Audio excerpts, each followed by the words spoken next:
I was really interested in what it would mean for the way people access education to change.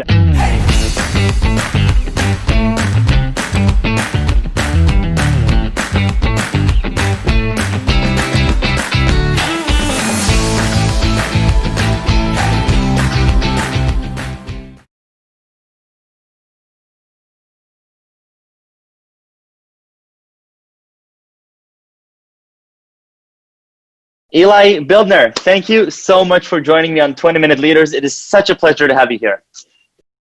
It is a pleasure to be here. Thanks so much for having me. Where are you calling from? Oakland, California, not too far. Oakland, California. Wonderful. Well, I'm in Southern California, so definitely not too far, but I'm originally now situated in Palo Alto. So Eli, 20 minutes is not going to do nearly enough justice for everything that I want to cover. From Yale to Stanford MBA to early employee at Coursera, Chan Zuckerberg Initiative, and Bloomberg Philanthropies, working on education and housing. Oh my God. Where do we even start, Eli? Where do we start? I don't know, man. You tell me. All right. Let's start from growth of tech, move to philanthropy, and then let's talk about this non-linear nature of your career. Because just before we started this, we started talking about this idea that, today people don't have to choose a linear path. So, talk to me about being an early employee at Coursera. Andrew Ng is one of a role model of mine. And talk to me a little bit about what you were doing there and the growth that you helped lead. Yeah, totally. Andrew's a great guy. In fact, everyone's got these sort of embarrassing early career memories. And I wasn't so young when I was at Coursera, but I traveled with Andrew to China a couple times as we were trying to build up business there. And Fulbright in China. I forgot to mention that. Yeah, no, it's this background in China, and I can talk about that in a second. But I was having a little bit of a tough time emotionally, just not sure about what I was doing, and I was having dinner with Andrew, and I just kind of broke down crying. I was sitting there with Andrew in a hotel in China, and he was comforting me and trying to So he's a really caring and sweet guy and a great leader, and obviously a incredible thinker. But I had a very fun sort of personal moment with him, or really respect him just as a. Well, then I can now share that one of my life goals is to have a crying session with Andrew Ng. There we go. Well, it can happen. There's hope for you yet. But yeah, so maybe to connect the career piece to my experience at Coursera piece, I ended up taking a job at Coursera early on. Really not without much kind of strategy behind it. I was really interested in what it would mean for the way people access education to change. I'd been involved in starting in the very early stages in online coding bootcamp, and one thing I didn't appreciate coming to Coursera is at an early stage company where there's so much growth, really you end up dictating your role as much as the company does. And I came in with this experience having worked in China, and really a couple months after I joined, the Coursera was starting to think about other opportunities for us in China. And it turned out that I was really the only one at the company who had business development and partnership experience in China. And so I was you speak Mandarin fluently. Speak Mandarin, maybe more fluently at the time. And I was tapped to kind of help project manage this effort, and that then became a big part of my role. So, it definitely a good, I think, something I try to share with people who are thinking about kind of early stage career stuff. Whenever you come into a role, think about what is in your portfolio, even if it's not something that was in the job description you signed up for. They're probably, particularly at that stage of a company, there are a lot of opportunities to bring that stuff to bear. So I came to Coursera, and then I was there from 2013 through late 2015, and then went to Stanford to do an MBA, and saw Coursera grow from 40 people, 35, 40 people to probably 200, and really interesting time in the company and in the world. And then both after Coursera, I'd done some work in philanthropy before, but sort of have since graduating business school, have worked more in nonprofits and philanthropy. And happy to talk about pros and cons of those two very different worlds. But I've seen both sides of that. How do you go from seeing a great company growing so fast, a lot of it under also your initiatives, and then you're going to a business school, which inherently business school, it's business, and Yeah. you know a lot of the business school classes, you know. So I really hope one day I'll be able to do that as well. Yeah, I heard about the touchy feely class at the GSB, and all these different experiences. It doesn't seem like they're guiding necessarily for philanthropy and for nonprofits. Where did that even come from? Yeah, I mean, there are probably, I don't know, fewer than 5 people in my class of 400 who went into nonprofits, or at least Right. operating nonprofits. So not a huge focus, although there's a lot at Stanford around social innovation, and there's a Yep. lot of good exposure there.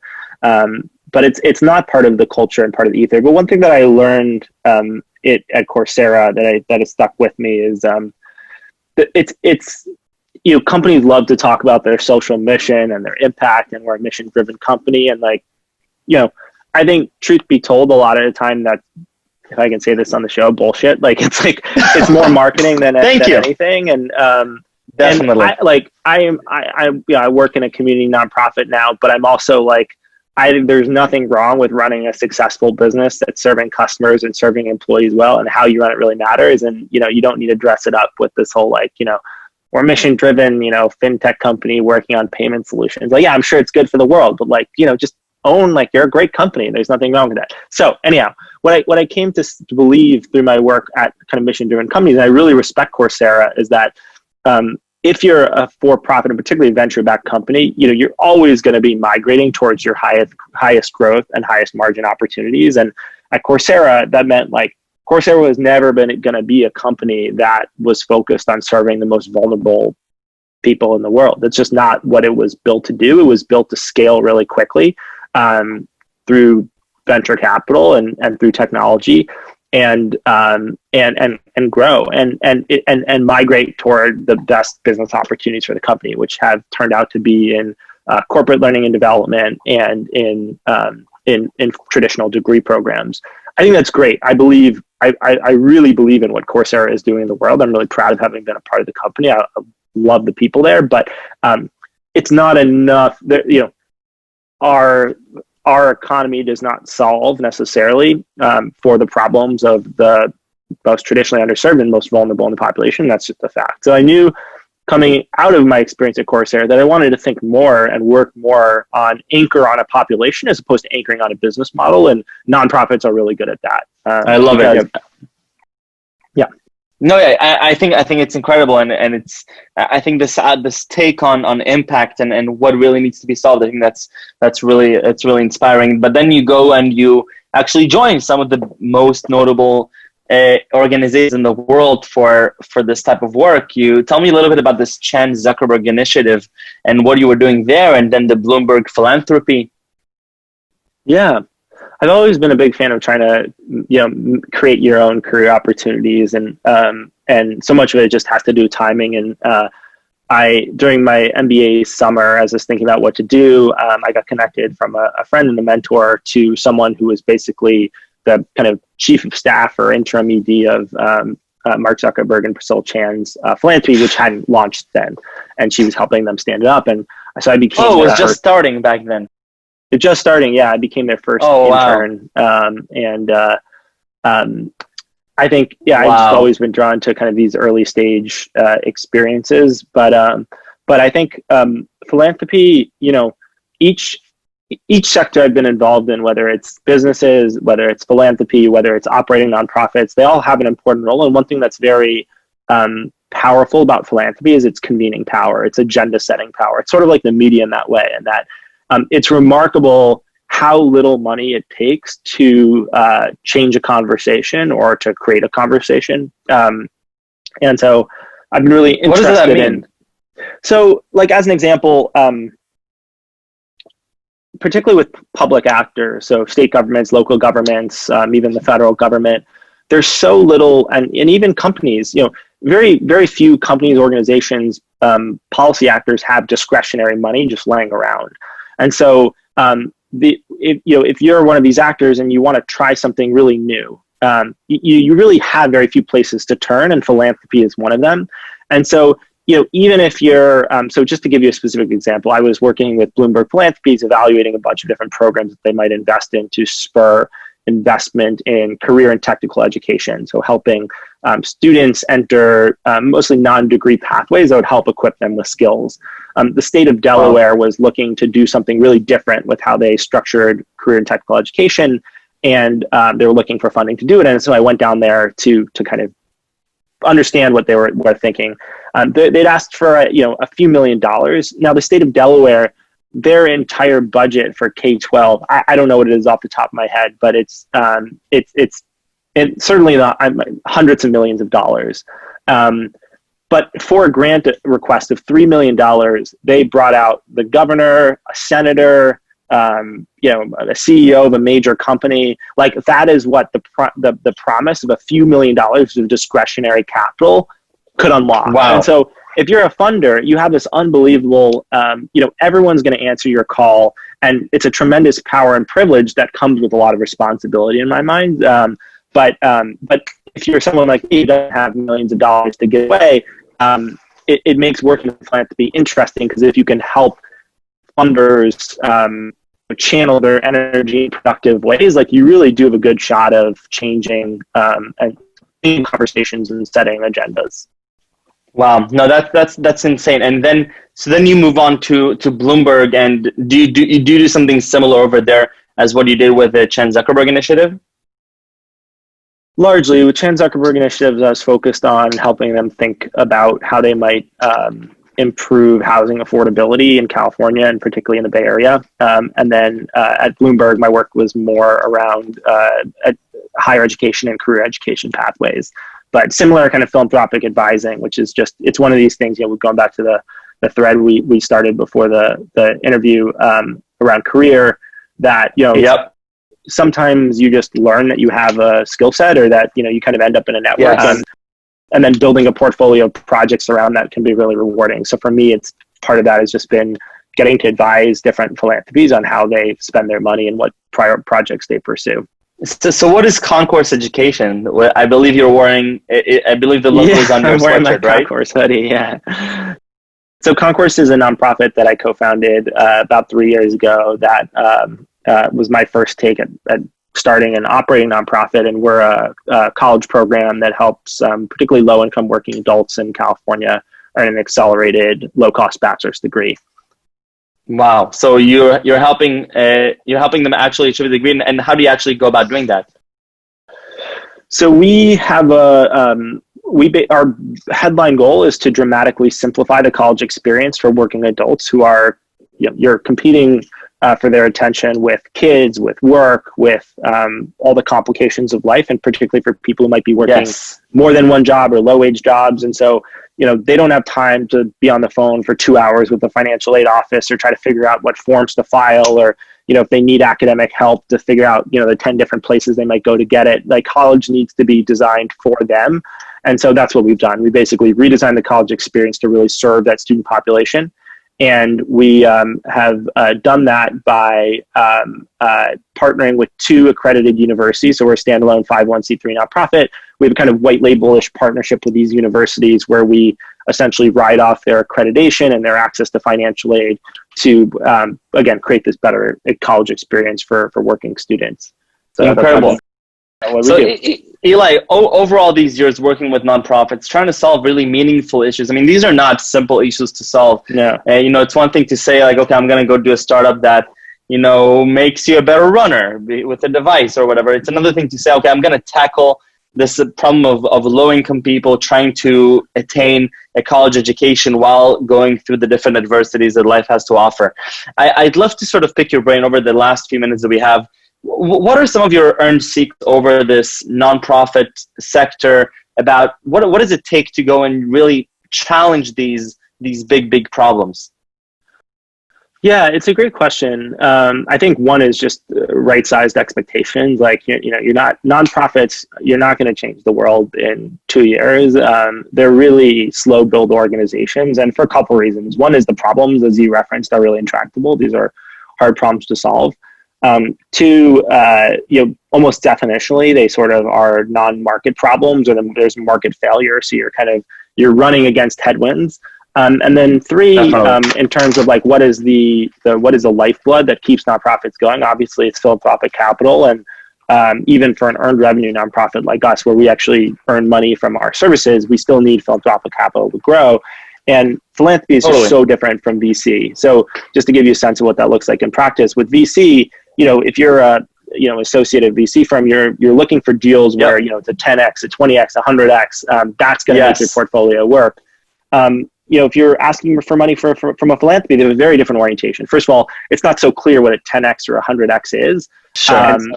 So but it's more in the impact, right? The whole conversation is centered more around impact rather than more around return. Impact and more on return. But a program officer is not necessarily incentivized to go for the riskiest proposition, because even if it does paying off could take place over 10 to 20 years.